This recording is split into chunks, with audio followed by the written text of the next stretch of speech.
My dad is the kind of man who never bothers anyone. After working hard for 35 years, he finally retired and wanted nothing more than a peaceful life. His favorite hobby? Gardening. Every morning he'd wake up early, put on his old gardening gloves, and step outside with a smile. Slowly he turned our small backyard into a little paradise. Roses, tulips, and sunflowers bloomed everywhere. He even grew tomatoes, cucumbers, and lemon trees. It wasn't just a garden, it was his sanctuary. But then the HOA noticed. At first they sent friendly reminders, saying his plants didn't match the community guidelines. Dad ignored them because he wasn't doing anything wrong.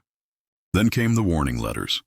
They claimed his vegetable patch was unsightly and that fruit trees were against policy. When Dad refused to tear down his garden, the HOA got nasty. They started fining him, $100 a day, then $200 until the fines piled up into thousands.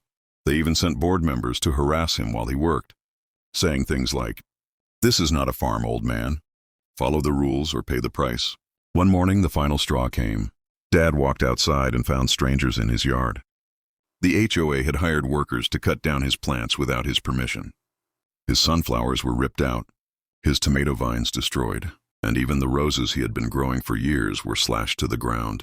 Dad was heartbroken, but not broken. That night he told me, "If they want to fight, I'll give them one." He hired a lawyer and took the HOA to court. What they didn't know was that our state has laws protecting homeowners' rights to maintain personal gardens and grow their own food.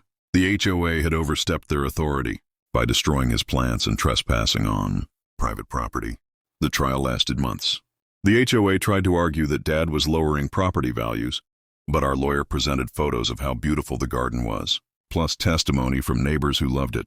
In the end, the judge didn't just side with Dad, he slammed the HOA. The ruling? The HOA had violated state law, committed property damage, and caused emotional distress.